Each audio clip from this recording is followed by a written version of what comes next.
Hello, takulandirani kuno ku Mapena Studio.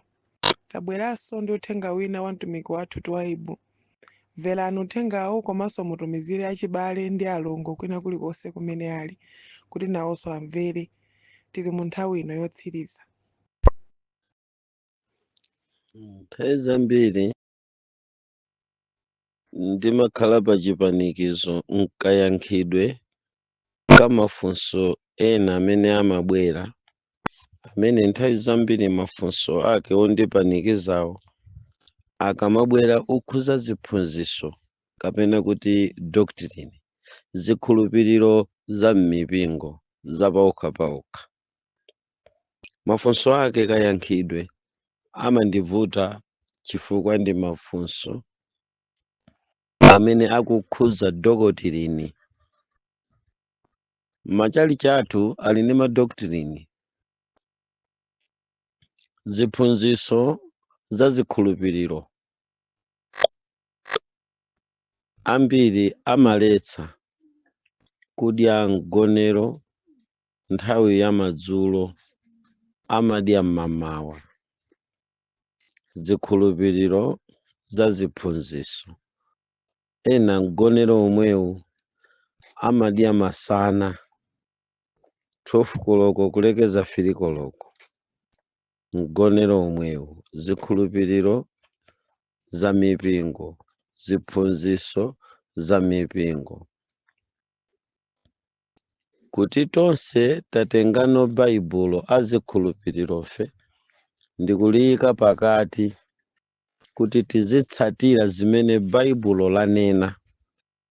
Ndiye kuti tikafika ku nkhani za mgonero talowa ku baibulo osati zikhulupiriro za munthu ayi, koma zikhulupiriro kapena kuti zimene baibulo likunena. Ija timanena kuti bible doctrine, not church doctrine. Bible doctrine imanena kuti Yesu anadya mgonero. Tikatenga mawu akuti mgonero timayika ndondomeko za nthawi za m'baibulo za mawerengedwe a Gregorian calendar kapena Roman time, timayang'ananso Spanish time, British time, ndi timayang'ana Judaism time. Tikayang'ana nthawi zonsezi, mawu amene amapezeka m'baibulo okhuzana ndi nthawi imene Yesu anadyera mgonero, mabaibulo onse amatipatsa umboni wakuti madzulo amanena dzuwa litalowa. Ndipo kafukufuku anapeza kuti mgonero mchichewa ndi chakudya chimene anthu amadya akadya akagone, umatchedwa kuti mgonero, kapena kuti chakudya chimene chimadyedwa mosiriza pa tsiku. Mutapanga zonse mapeto akuti mukupita kukagona dzuwa lalowa, ndi pamene mumadya mgonero. Kotero kuti ine sindinganene nthawi kukulongosolerani funso lanuli kuti mgonero muzidya malingana ndi nthawi, mgonero muzidya malingana ndi chiphunzitso, mgonero muzidya ayi. Ingotengani baibulo kumene muliko, muliyike pakati, muwerenge. Akunena za mgonero ndi akunena kuti muzichita ichi kuti chikhale chikumbutso changa nthawi zonse.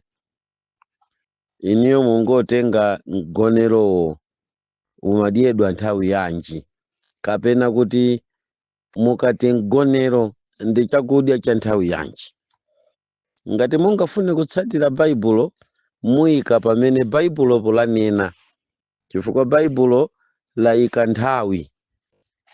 Mgonero mupeza mu gawo liwiri.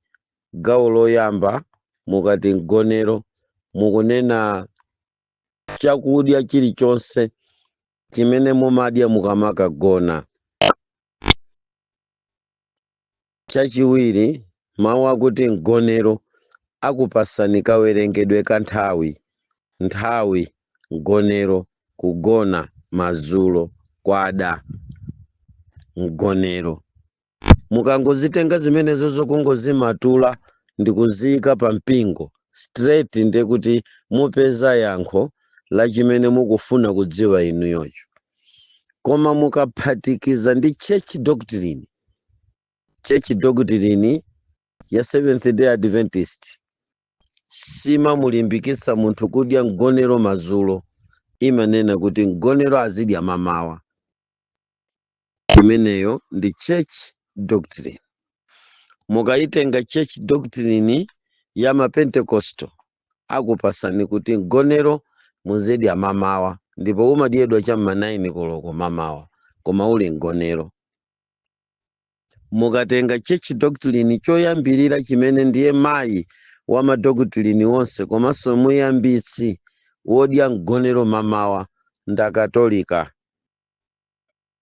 Smith Pompey ndi achaini ache amene adachita mgonero woyamba ku Katolika wa mamawa. Ndipo iye Smith Pompey mu zaka zake 29 zimene anakhala olamulira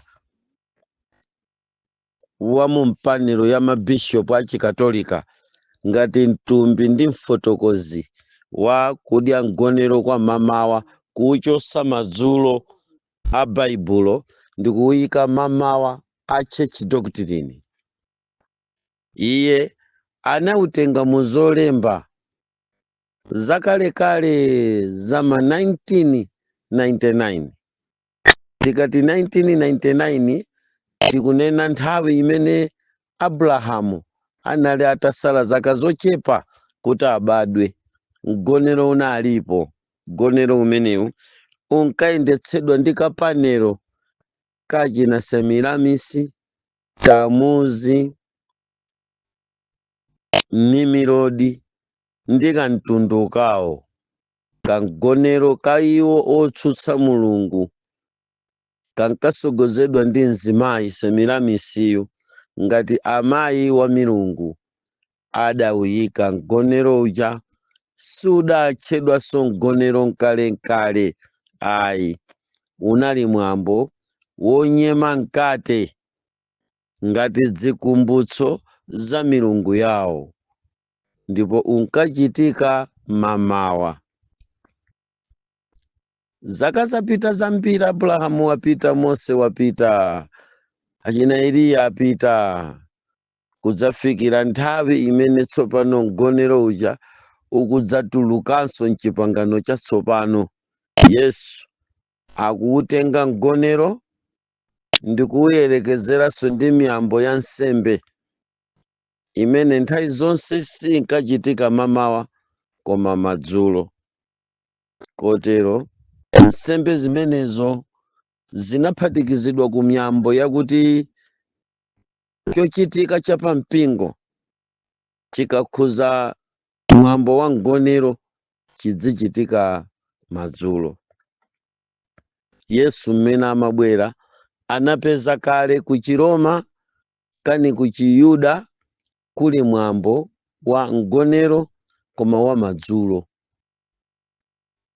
Iyeyi akubwera akudzanena kuti m'Baibulo akutipatsa mawu akuti mgonero koma wa Ambuye, ena amati Lord's Supper mChingerezi.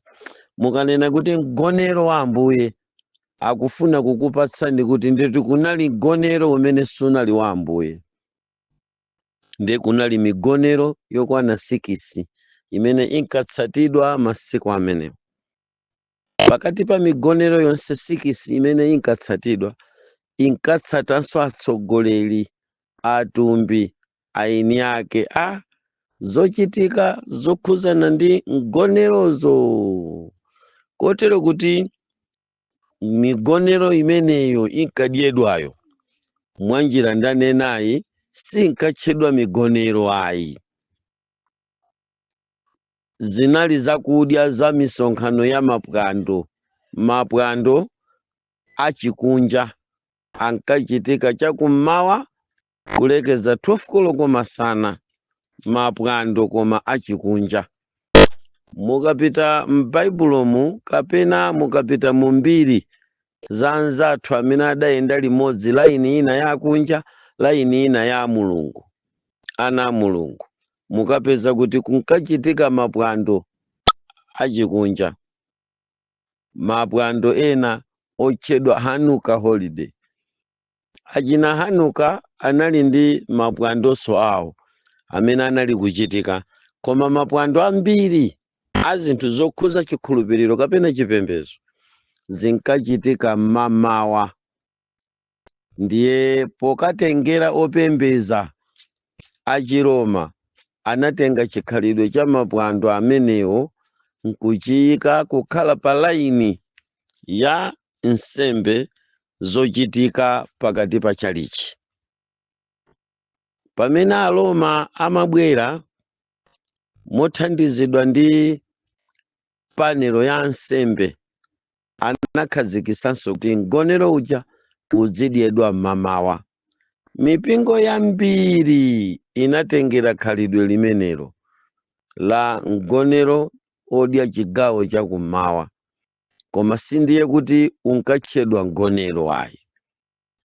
Zimakanika kuti zisinthidwe kapena zimalephereka kuti chichewa kapena chizungu chimene chili m'baibulo pa nkhani ya mgoneroyi chimakanika kuti chikachotse umbuli kapena kusamva kwa anthu owerenga.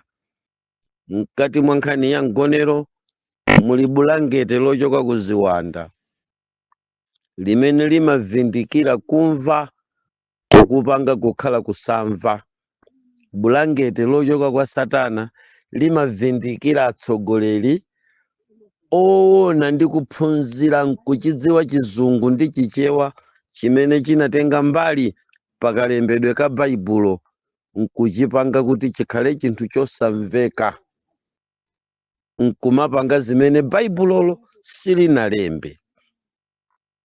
Ndi bulangete lalikulu kwambiri, kapena ndi 5 pulayi kaya ndi 2 pulayi lotentha bwino, limene linafunda nzeru za atsogoleri ndi akatakwi ndi akamuna odziwa malemba nkukalephera kuchimva chichewa chakuti mgonero, nkukachipanga mgonero kukapanga kuti ikakhale breakfast.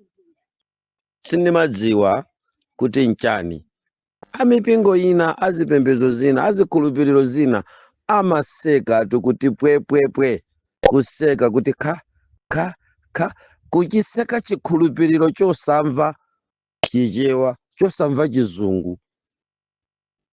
Chizungu chikuti chani? Lord's Supper. Mukati sapa nchani? Chakudya cha mtundu wanji, chodyedwa nthawi yanji, chakudya chikutchulidwa pamodzi ndi nthawi, chifukwa sapa mumadya madzulo, lunch masana, breakfast mamawa.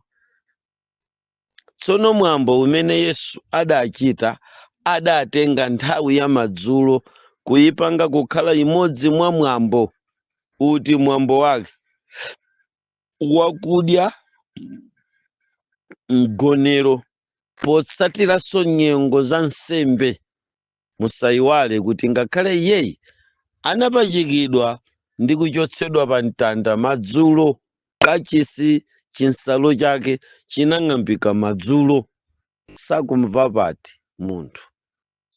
Ndi bulangeti lalikulu kwambiri limene ndiyelekeza anafunda nalo anthu ophunzira. Munthu wa sukulu yache amakanika bwanji kungomva direct chichewa chimene chalembedwa kapena chizungu chimene chalembedwa pa baibulo, kunena mosapita kumbali, kunena mosazungulira. Palibe baibulo, palibe mphunzisi, palibe college, palibe kaswiri osanthula baibulo, osanthula zochitika, odziwa nthawi, kandi profesa amene angakuwuzeni kuti mgonero umene Yesu anadya adadya mmawa. Ayi, anadya madzulo. Mmawa tinayika ndi anthu. Ndiye zili ndi inu tsopano kutsata zonena anthu kapena zimene baibulo lanena. ine nuona ngati nkhaniyi musamavutike nayo kundisowesa nayo mtendere chifukwa zaterepa mumakhala somo kundidanitsa ndi anthu tusanamve mpaka lero sanamve tuchichewa mpaka lero mgonero mukati mgonero ine ndi wa standard 3 mukati mgonero mmalembedwe achichewa cha makono kodi mgonero ndi masana madzulo mamawa chimene mumavutisirana anthu nkumafunsana mafunso oti baibulo lanena straight inu nkumabwera ni zanu zimene mukuziziwa mumafuna kuti chimveke bwanji kapena oyankhani ndimveke bwanji abusa anu amene mumapembeza nawo amene akuti mgonero kwa mama wawo amagwirisa ntchito baibulo lanji nanga panalembedwa chichewa chanji nanga pali vesi liti lakuti mgonero